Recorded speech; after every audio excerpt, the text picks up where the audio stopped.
You can include a specific, we'll see in a minute, but when we talk about the task. Some courses will not have any tasks for an outcome. Okay. And what's happening with that course? That we don't have any tasks. Oh, is it possible that some of the courses for this one, how did this one escape? Statistics. Oh, okay, the statistics course, okay. Is it possible that some courses are not going to have any? No, but is this somebody in systems engineering?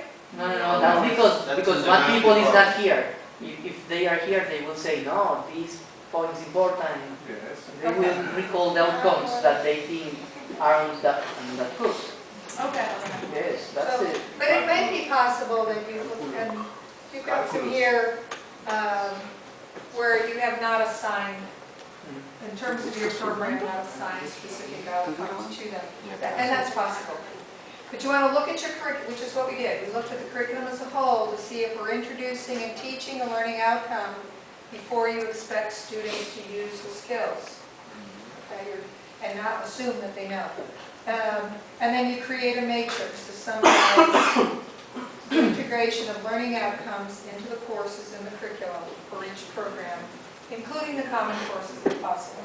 I guess that to create the flowcharts should be useful. Flowcharts? You are Yes, of course, producing, To show how are that you integrating the students track across. Yes. Yes. And I know that this is a draft and not really outcomes, but if, in the coming months, you have a matrix for systems engineering with your own outcomes and you be willing to share a copy with me, I would really love to see it. Your matrix. Now, for each program outcome, now we're going to move down to the course level. We want to look at some specific tasks I'm going to give you, and then decide the best sequence to teach each task from simple to complex. So I'm going to give you a couple of examples, but you would do this for all the important outcomes. Let's say that you have a learning outcome about effective communication. Start from the end, so this is like the beginning up to the end, getting from simpler to more complex. If by the end of the program you want them to write large collaborative reports together as a team for technical briefings. It's about systems engineering, it's a large report. You want them to present their findings in oral technical briefings. You want them to know how to use appropriate research resources. You want them to implement appropriate communication strategies based on the requirements of diverse audiences. So let's say, however you define, this is by the end, this is what it looks like. Okay? Again, remember what we said, you want to do it more than once. So, it's sometimes easier to say, how do we get to this point? We start simpler.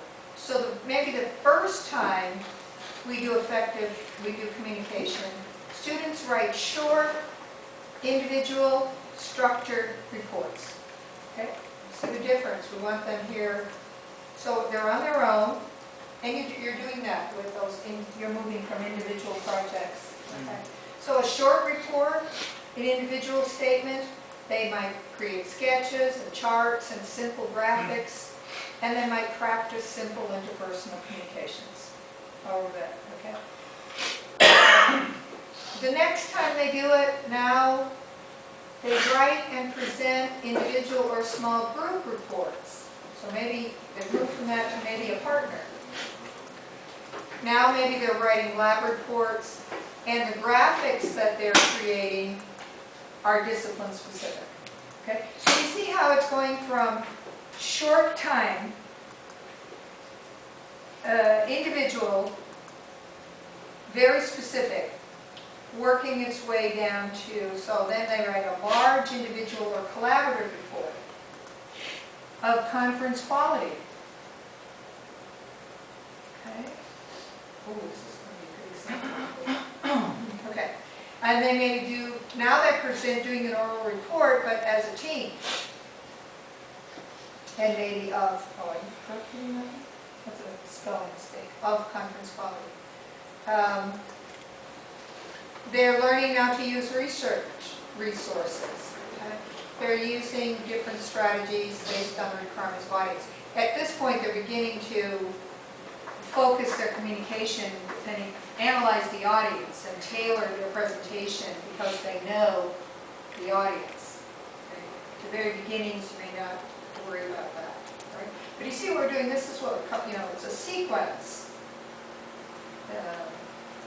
of the tasks to get to the final outcome.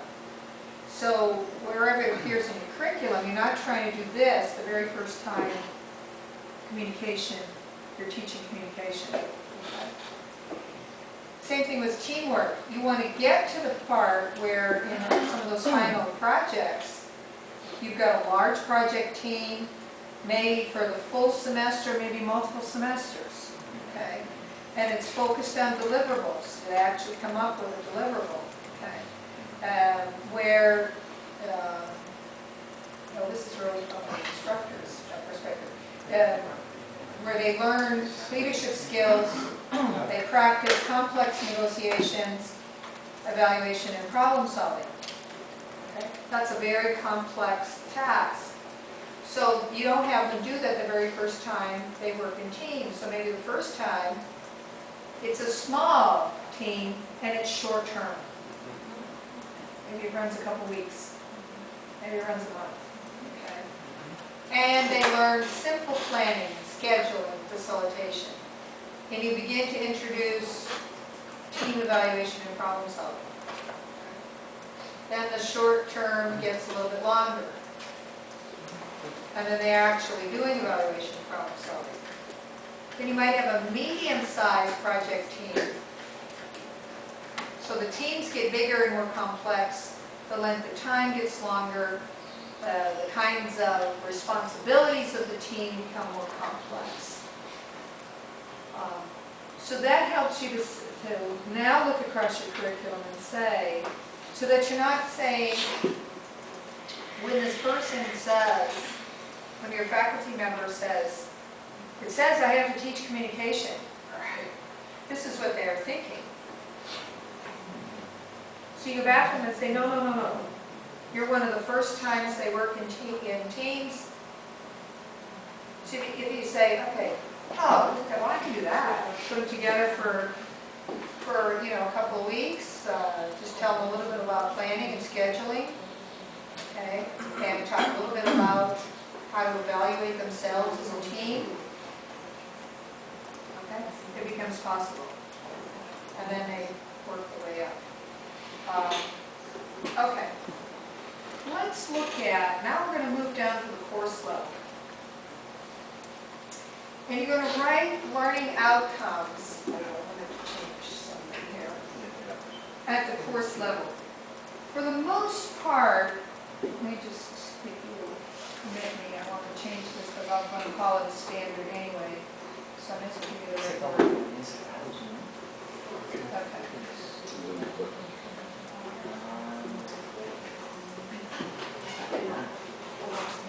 And the difference I'm making now is that at the curriculum level, I was calling those program outcomes. That's what's going to, okay. Now when we get down to the course level, they need to get a little bit more specific. Okay? And I might call them learning outcomes because they're associated with the learning going on in the course. Okay? But it's really the same format. But when we wrote the learning outcomes before, or the program outcomes, and we went from the topic, and I said, what made this an outcome? And not just the topic, you told me it depended on the action. You made it an action. Okay. And we stopped there. We had the action and we had the topic. People in education who have been writing educational objectives and outcomes for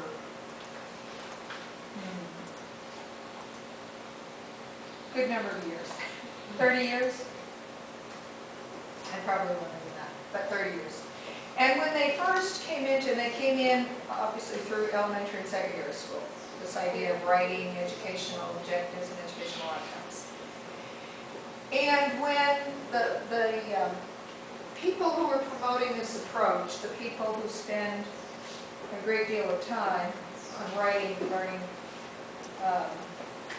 objectives and outcomes, and you figure, who would do that as a lifetime thing, as a career? Insisted that every learning outcome had to have 3 parts. And the 3 parts of the, and so I'm going to tell you, we have not been writing in this way up to now, okay? Have to have 3 parts. And I'm going to tell you what the 3 parts are.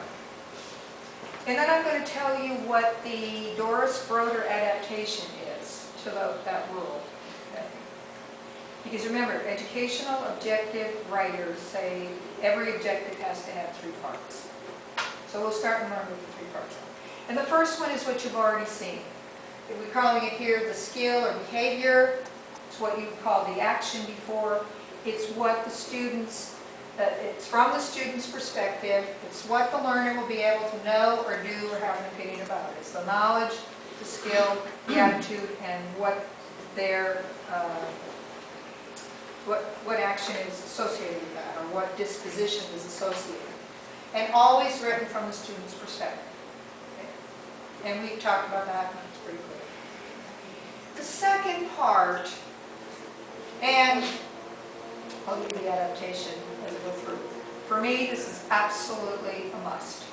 Every learning outcome thing has the skill or behavior or the action. Always written from the student's perspective. Okay. The second part are the conditions, or and the conditions mean the environment, or the tools, or the situation in which the learner will perform. Okay? For example, the behavior and the skill is that students will be able to run a 100-yard dash. So they run a 100-yard dash. That's the behavior. If I add a condition on it, I might say the students will run a 100-yard dash on an approved track. Oh, that makes a difference in the final performance, doesn't it? Okay. Or the students will design a 3-dimensional object. Design 3-dimensional object, behavior, skill, using CAD/CAM software. That's a tool. Makes a difference to what that performance is. So my recommendation and my adaptation is you put it in if it makes a difference to the performance. But if you say something like, students will describe the main reasons or the causes of the dryness in the desert. I'll make this up. Okay. Behavior. And I might say, using paper and pencil. Big words.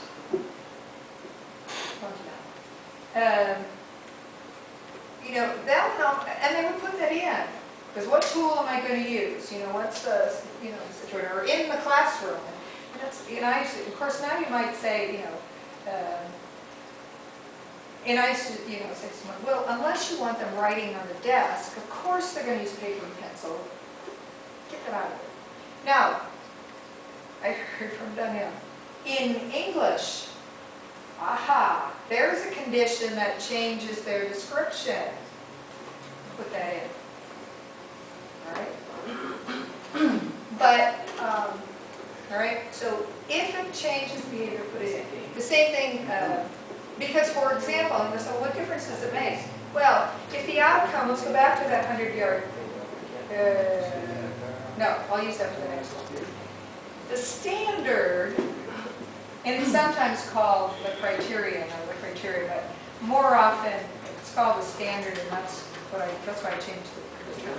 The standard says to the answer, how well do I have to do it? Before you say that I can actually do the behavior. And again, I say if it makes a difference to the performance. So what's the acceptable response? When how well does the student have to perform?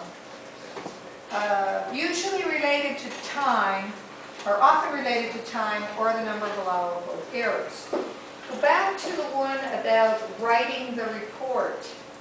Students will write a technical report of conference quality.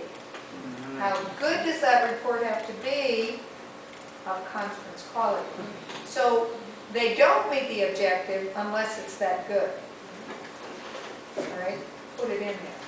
So if I give kind of a silly example, you know, the students will run the 100-yard dash.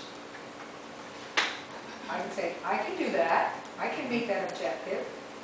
Okay? But if I have to do it within however much time makes sense to do a 100-yard dash, what do you run that in? A minute? Or less than a minute? 20 seconds? Okay. Okay. So if the outcome is I have to run the 100-yard dash in 20 seconds, no way can I meet that. Okay? So it makes a difference to the performance. So things like, you know, things that depend on typing, the same thing. Athletic skills that are based on time. Right? Now, put them in when you're writing your learning outcomes, again, for the course. It's always going to have a behavior. And some of them will have conditions and standards if it makes a difference. Okay? Now, one of the handouts, well, no, maybe you didn't.